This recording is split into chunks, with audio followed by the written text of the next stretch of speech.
बात है आज अलग ही दिखा के मरा माया करने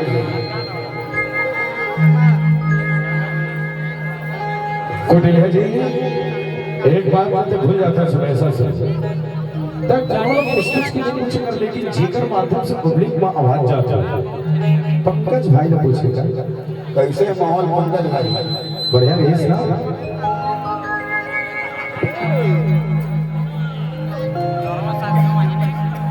राजकुमारी दूरी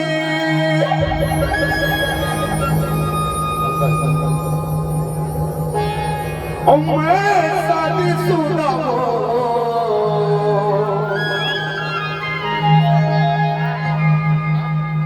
दिव्या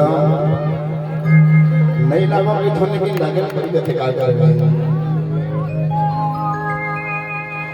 राजकुमारी दूरी मैं काबू था किया था जो मैं शादी सुना रे हर मरा रही सिनान बन के जी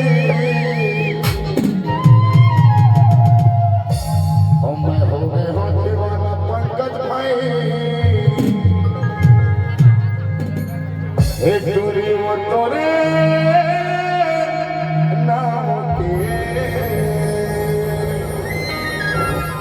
ताली बजाना संगवारी होती है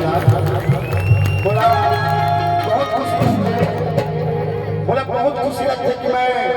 जिगर बीच में लिखा हूँ जिगर सब घूमता हूँ फिरता हूँ श्याम कुटेरिया के ऊपर कोई घमंड नहीं संगवारी हो